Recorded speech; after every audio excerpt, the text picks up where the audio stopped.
Welcome to Team Building Cultures, the podcast designed to deliver tools and tips for improving team communication, collaboration, and fostering a culture where teams thrive. Now, here's your host, Beverly Hathorn, owner of Strategic HR Consultants.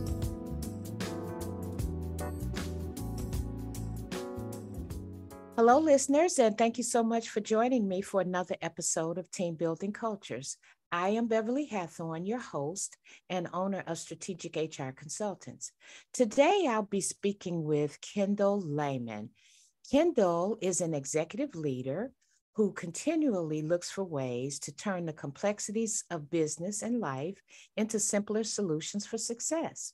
His service in the United States Air Force, for which we thank him, and his years of experience as a professional working in small businesses to Fortune 500 companies is combined with his love for storytelling in his book, The Gooder Life, sounds very nice, where he reveals how certain attitudes and principles will set you apart from the crowd.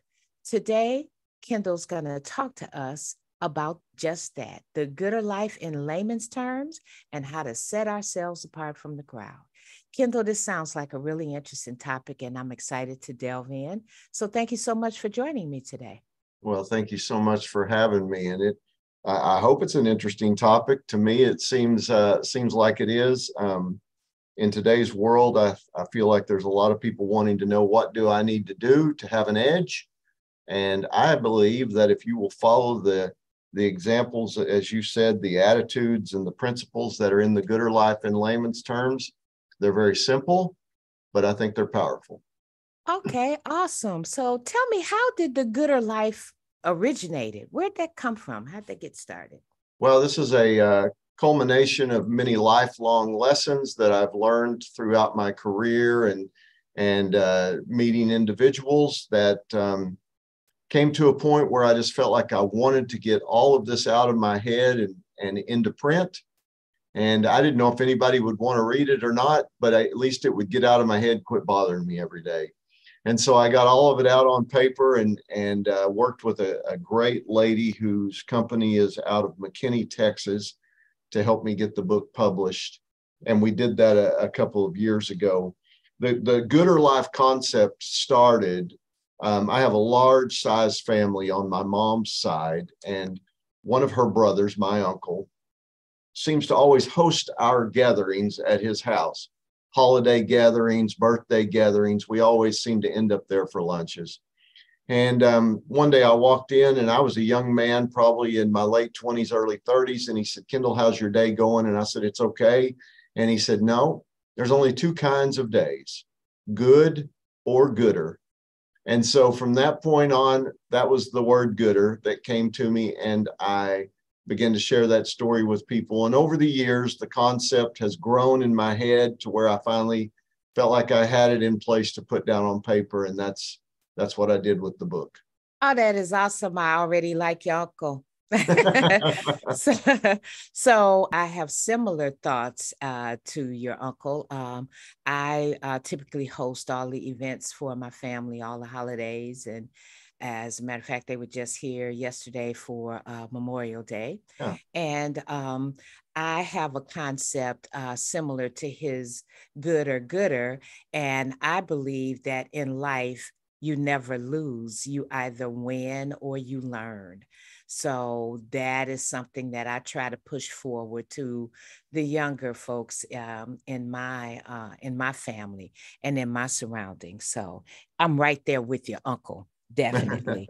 So tell us, what are the attitudes and the principles of the gooder life? We all want to live the gooder life. So tell us how we can do that.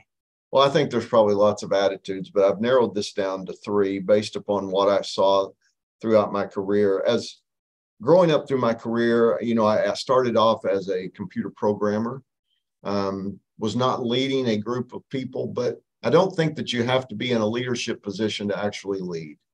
I think that you can have influence over others by the example that you lead with your life. And so I think I've done that my entire life, but I would look at the leaders I had who were in leadership positions and leading me and other people in my groups. And I would watch what they did, and I would record in my mind and a lot of times on paper things that I wanted to do if I ever became a leader of a group of people, and things that I didn't want to do. And so that's what kind of narrowed down to the items that I put into the book. And so I call them 3 essential attitudes, 3 things that are essential in leadership, even in living life, in being a parent, in being a good friend. And the first one is being thankful. I think that's the most important one, honestly, of the 3. The other 2 are humble and respectful. Thankful, I have learned, is really an exercise in perspective. There can be things that we're going through in our lives that are pulling us down, that are making us not have a gooder day, are just hard on our families. And what I've learned is that we as human beings, we are warriors at heart. And whether we want to be or not, a lot of times our circumstances will pull us to where that's all that's on our mind. And what I learned is that if you start each day by being thankful, maybe writing 3 things down that you're thankful for. When you go to bed at night, write 3 things down. It takes our eyes off of us for just those few short moments and forces us to look at outward things that we're thankful for. Maybe it's our family, maybe it's our spouse, maybe it is our job. Maybe it's the fact that we've got a roof over our heads. But for those short moments that I'm thinking about being thankful, I'm focused on something else besides myself. I am a huge fan of a man named Andy Andrews, who wrote a book called The Noticer. And in that book, he says, after all, the seeds of depression cannot take root in a grateful heart. Now, maybe that's not an absolute, but I do believe when there's thankfulness and gratefulness in your heart each day, it is very, very hard for those seeds to take root. The second attitude is humble, and that's pretty self-explanatory. It's just not being arrogant. I wrote down one time that humble is being able to be in a room and not have to say a word and be willing to just listen. You don't feel like you have to be heard all the time. You don't have to be the smartest person in the room. You can yield that to someone else in the room. I read a quote the other day that said, being humble is not to be on this earth to see how important we can become, but to see how many lives we can influence. So maybe today, Beverly, you and I are on this show and we're going to influence somebody's life. And if that's only one life, then it was worth doing the show. That's kind of how it was when I wrote the book. If I could touch one person, it's worth writing the book. And then lastly, respectful is just treating people the way we want to be treated. And so if you think about that, if you could incorporate those 3 things, thankful, humble, and respectful in your lives, and every day have your minds on that, we'd live in a much better world than we live in today if people were all thinking that way. Definitely in alignment with you on that, Kendall. I feel that to be thankful for something will remind you that whatever you're dealing with is not maybe so significant that you can't overcome. And I think that when we feel that way and we start to operate in life that way, I think it clears your mind or helps you move towards solutions and clarity to help you understand really what it is that maybe you need to do. I guess I'm saying, if you just kind of clear your mind and push aside the big mountain, then you can see your path. You can see a clear path. So not only will that change how you feel, but you possibly could change the situation just by being thankful and changing what's in your heart. So I really like that. And I think that our listeners will also appreciate that statement. So do you have any life-changing moments other than your uncle's highly intelligent information or suggestion or whatever? So other than that, do you have any life-changing moments that helped you come to the gooder life?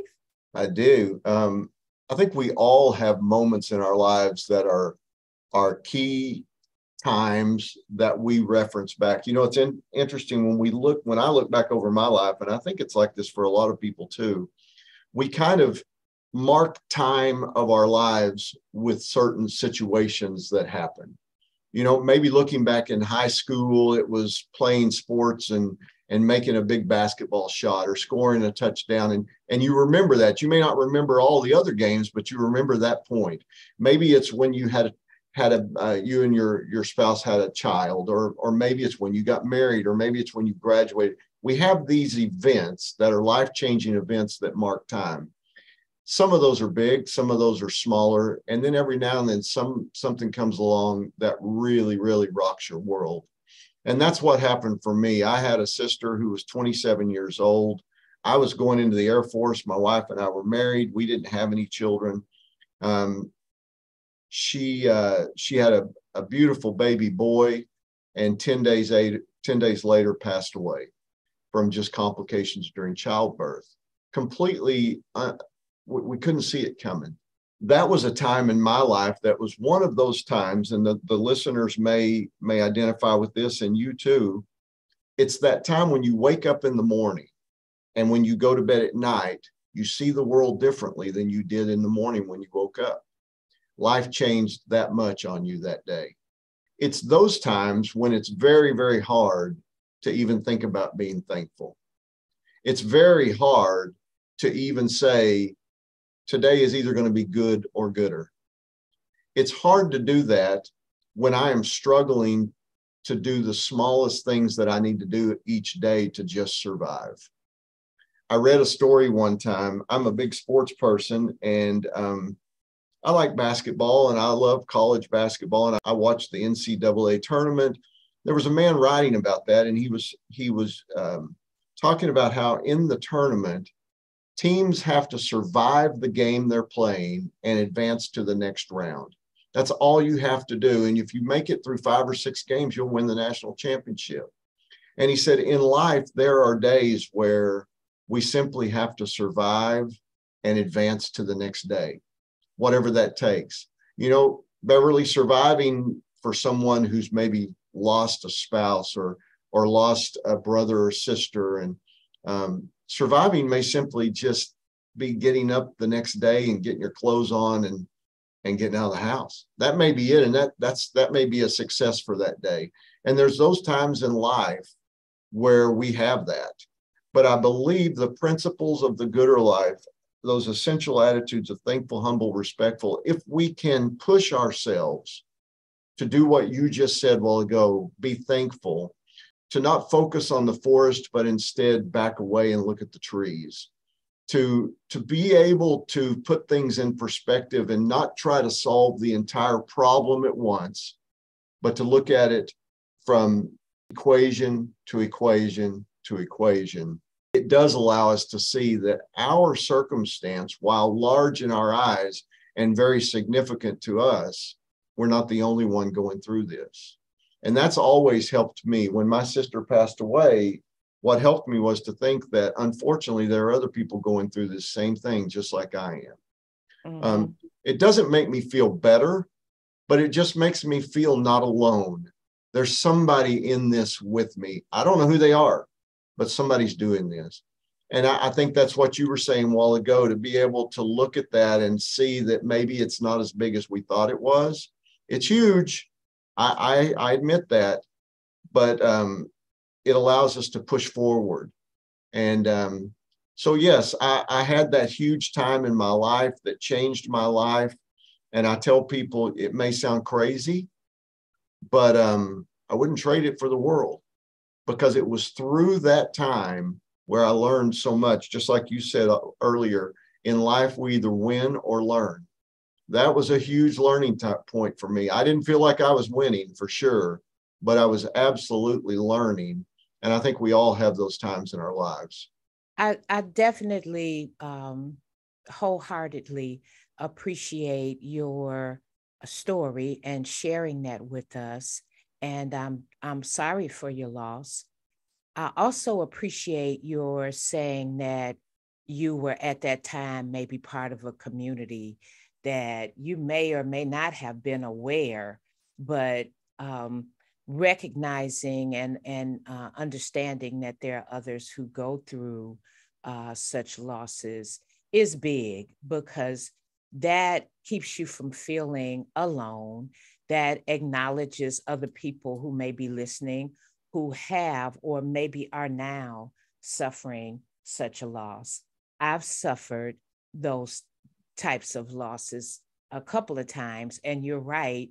For me to just get through the day was big, because I spent a lot of the day with pain and with tears rolling while I was doing whatever it was I was doing, while I was at work. Just tears is rolling, but I kept working and I kept going, and that was big to just, to just get through that. So I appreciate you sharing your story, and I'm sorry for your loss, and I appreciate you acknowledging others who may be suffering such a Thank loss.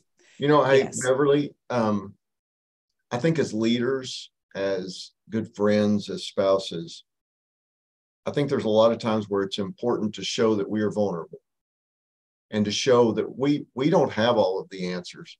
Just because I've got a group of people that I get to supervise and work with each day, a lot of times leaders and supervisors can come across that they're a little bit better than the group, and that they've got all the answers.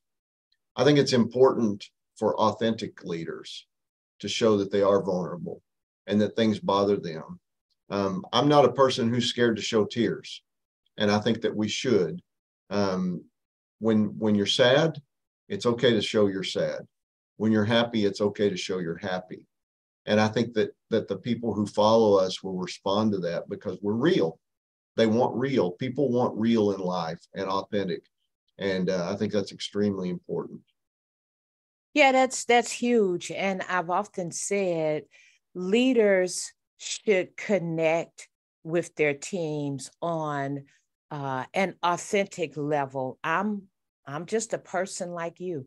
Sure. And some of this stuff I'm just learning just as you are. And when I was in corporate and leading teams, if someone presented a problem or issue to me that I did not have an immediate, accurate answer for, I would say, let me work on getting that for you, or let's parking lot that, and let me, I'll get back to you, or I'll work on that.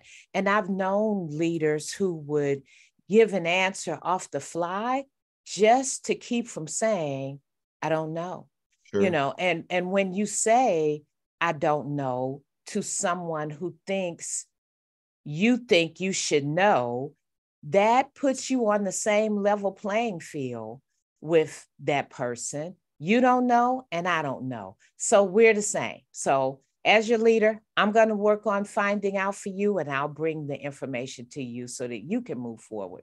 But you're right. A lot of leaders don't connect authentically like that.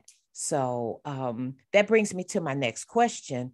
What are some of the things that you see in business that are toxic? And, our show is about the culture, organizations, and businesses.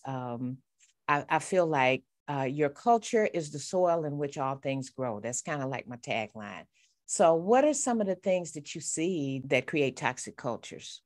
I will say that the most important thing I have seen to build cultures, and I've been able to see this done poorly, and I've seen it done very, very well, is to have a relationship with the people of the organization.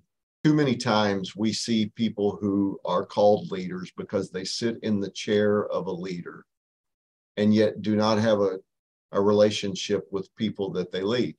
People will follow them to a point because they kind of have to. If they want to keep their job, they kind of have to follow what the leader says. What you will not get, though, is if you have that type of leader versus a leader who spends time getting to know the people personally, getting to know about their families and their children and what's going on in their lives. If you take those two examples, the leader that is simply being the leader because they're in the position, you'll get about 80% from the people, and then after that, they're going to drop off. They're going to be the ones that come in at 8 and leave at 5 to get the paycheck because they do not have any loyalty toward you. If you're the leader that gets to know the people and they respect you and they feel that you are authentic, you're going to get those people that say, you know what, I got to spend a little extra time here at work taking care of these things. Why? Because I want to. Because I respect that leader. He didn't ask me to do this, but I just respect him enough to do it.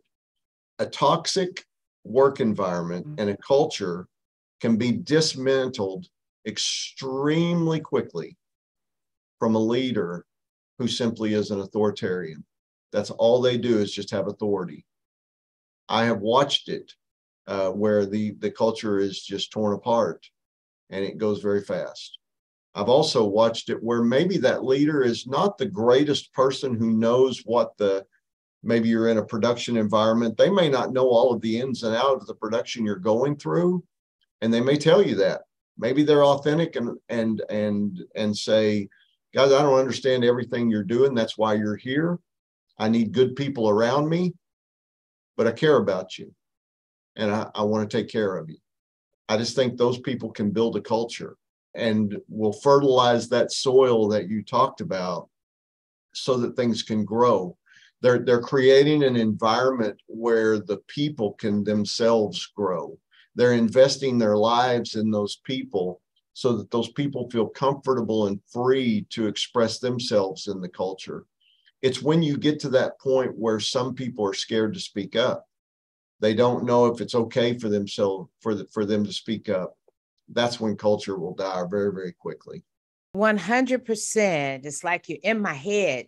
100%. You know, I always say that little tagline that an organization's culture is the soil in which all things grow, because the culture is so critical. And leaders establish the culture. Leaders create the culture. Employees follow along.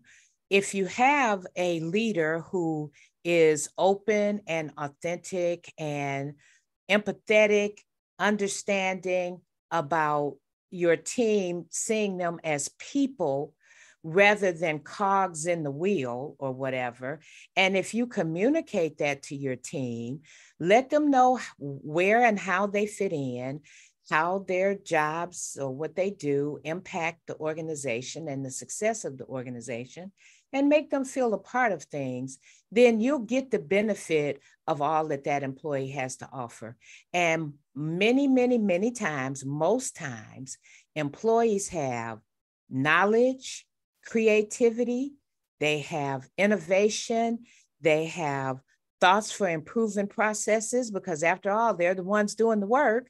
So they have all this to offer. But as you said, they will work from 8 to 5 and that's it. I call that doing their 8 and hitting the gate.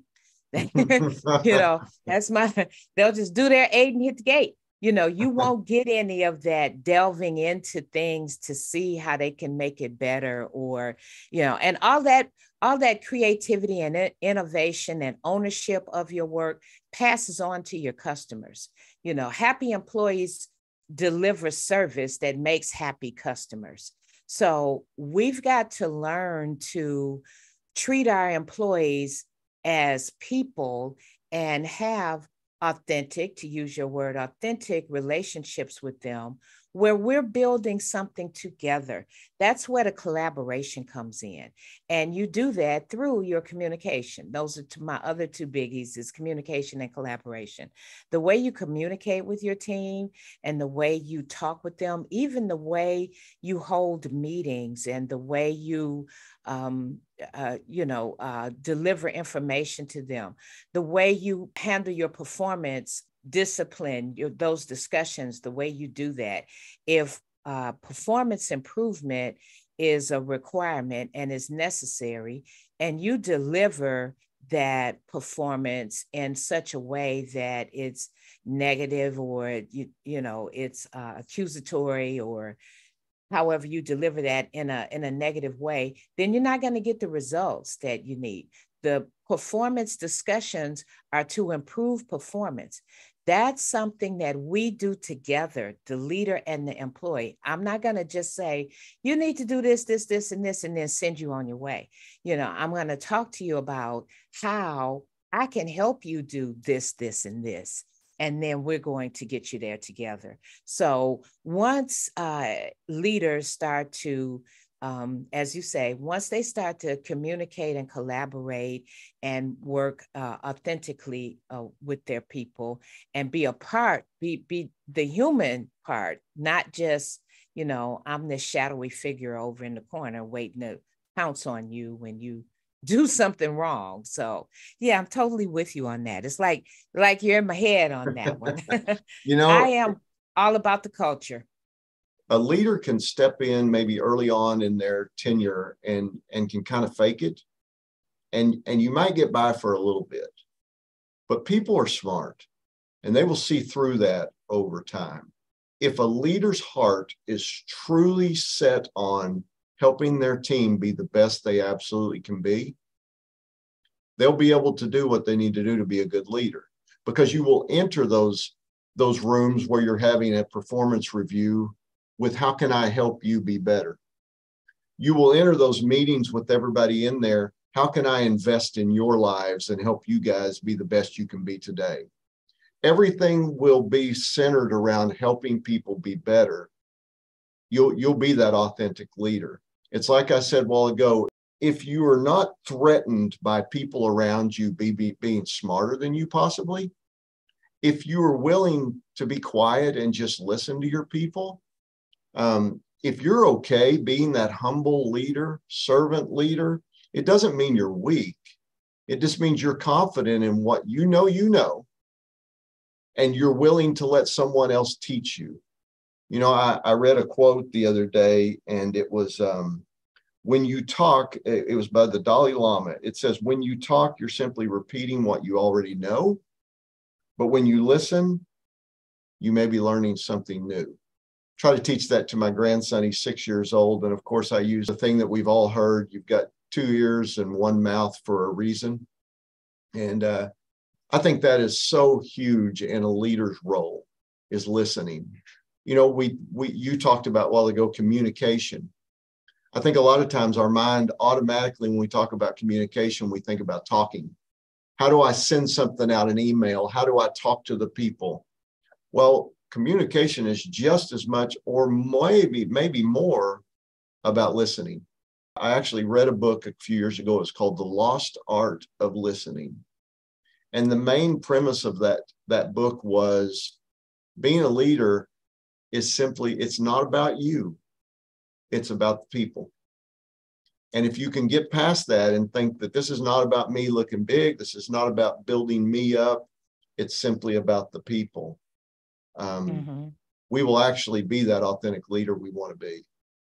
And I think your 3 principles of the gooder life, thankful, humble, and respectful, I think those are all very critical in a good leader, especially, well, or at least my favorite, it would be the humble part. I need to respect the fact that my team has a great deal of knowledge and skill. I want to get them to put that on the table. Yes. They may keep that to themselves if I haven't provided a culture where they feel they can talk about that. Okay, Bev created this process. If I tell her there's a glitch in it, she's going to blow up. I just do it, I'll just work around it. But if I've created a culture where they can come to me and talk to me and let me know, Bev, when we do this, this, and this, it doesn't really work because there's this problem right here in the middle that's preventing a smooth transition, or, whatever. So if I've created a relationship and a culture and an environment where they can do that, then we're all going to benefit. My employee gets the opportunity to exhibit their knowledge and their skill. I get the opportunity to improve my process, and whoever down the line is affected by the process is going to get a better journey. If it's the customer, or, they're going to get a better experience. So that's a win-win situation. And even more important for us to provide that type of environment. And I also like the quote that you gave us: when you talk, you're repeating what you already know. When you listen, you're essentially learning. I know, I think you said that's the Dalai Lama, but that's also my grandma. Yeah. Yep. who would always tell us, you can't learn anything with your mouth open. She would always tell us that, you have to be quiet and listen, and then you can talk, but you got to listen first. She would always try to get us to understand that. So that was her years of wisdom and, living on this earth. So those are all really great things. I appreciate your three perspectives on the Gooder Life. And I'm just wondering, what about spreading the Gooder Life message? How is that working for you? And how are you going about that? Well, part of that's being on a show like with you right here, talking to your listeners, because I think you and I, as you have mentioned a couple of times here, we have common thoughts. We're similar in our thinking. And so you having these shows is going to help push that message. Me being on the shows is going to help spread the message. We're evangelists for the Gooder Life. Whether you know it or not, you are, because we all talk the same language here. I think it's essential in today's world. There's a lot of things changing in our world. We live at the speed of what I like to call Google. We put something in a search bar and we expect to have millions of results back immediately. We live behind screen names on phones and Twitter and Facebook and things like that. And we will say anything to anybody there. We are losing the ability to be face to face like you and I are right here talking. We're virtually talking, but we've got our cameras on and we can see each other. And I think that's important. I read an article one time about, and I think I've read this about multiple places, but I was reading about the Federal Reserve in Canada.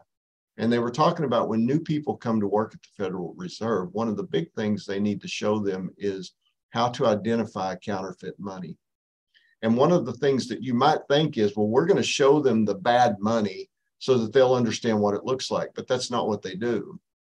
They actually take the authentic money and they have them study that authenticity of the money and the different markings on those bills and coins, and mainly bills. And so when they see something that's a fraud, they can spot it immediately. I think that's what you and I have to do. You have to do your podcast and share the message that we've talked about today. I want to be on podcasts and share that message. I want to go and speak to groups and share that message. Because I think if we don't, we will lose what authenticity looks like. We will become so familiar and it will become commonplace for, let's just call it counterfeit leadership. Unfortunately, there are a lot of people coming out of the educational system, colleges and stuff, that are being taught by academic professors, which there's nothing wrong with that, but maybe none of them have ever actually led a group. Therefore, I think it's important for people like you and I who have been in the professional world for many, many years to share with those young people that will be the leaders of our future what real, authentic leadership looks like. I think it's important. We have a message we have to spread, and our time is drawing shorter. You and I will unfortunately continue to get older. And we will have these thoughts in our head, and we will get to a point to where we won't be able to spread that anymore. We need those people behind us to continue to spread that message after you and I are gone. And so that's my mission. I say young people, that could be anybody younger than me. If I can share one thing with them to help them think about leading a group and being authentic, then I feel like I've succeeded. And so I like to focus on the younger people who are new in the work environment and are going to be those leaders, to help them know this is what truly will lead the people. I think people are hungry for that authentic, and we don't see it as much in our world today. And therefore, it's important for you and I to spread that message. Wonderful. And I'm so happy that you chose my show as one of your avenues to spread that message. And I certainly, you're right, we're in alignment, and I will continue to spread that message as an included part of the culture that I talk about. So Sure. I will continue to, move that message on. So for my listeners, tell me, how can we get your book? How can we read all about The Gooder Life? Because Okay. now we're sparked. Yeah. Okay. Well, good. I'm glad you are. Of course, there's a website. It's called thegooderlifegroup.com or thegooderlife.com. They can read a little bit about me. They can go on there and send me messages. You can get the book at any of the outlets: Amazon.com, Books A Million, Barnes and Noble, Walmart.com. You can get that. It's a small book. I did that on purpose. It's a quick read. I think you can read it in one sitting. It's only about 100 pages, and it's big print. I like big print because it makes it fill up more pages and make me feel better about it. But no, I think it's an easy read, and I tell people all the time, I am not a Pulitzer Prize winning author. I know I'm not. I like to talk more than I like to write. I can talk my stories much better than I can write them. But what I will tell you is that the content in that book is real and authentic, and it's true today, just like it was true yesterday and will be true tomorrow. If you apply the principles in The Gooder Life to your life, it can change your life if you allow it to. And I truly believe that. That's wonderful. You're such a, I want to say delightful. That doesn't really capture what I'm trying to say, but you're such a delightful person to meet and speak with. And I'm sure your book, The Gooder Life, is uplifting and encouraging, as you are uplifting and encouraging. And so we want to also give some kudos to your uncle for the word gooder. We want to give a little shout out to him for giving us that. So how would my listeners connect with you if they want to talk to you or learn more? Yeah, I think they can just go to the gooderlife.com website, and they can contact me through there. There's a form they can fill out. We can communicate email. We can share my cell phone number if they want to talk. I've done that before. I've actually had some people reach out to me after reading the book through text and through phone calls, and we've just talked. Sometimes people just need to have a little boost. Sometimes they need somebody to encourage them like you're doing. And I've been able to do that. So yeah, thegooderlife.com, contact me, and maybe we'll build a relationship. Wonderful. So folks out there listening, thankful, humble, respectful. Help you get to the gooder life. That's just really wonderful. Thank you so much for being on the show today, Kendall. I appreciate your time, and I'm sure my listeners have gained a lot from our conversation. Thank you so much for having me. It's been great to get to know you. Yes, you as well. Thank you for tuning in to another episode of Team Building Cultures. We hope we have delivered helpful and enlightening information to help you create your dream team. Join us next time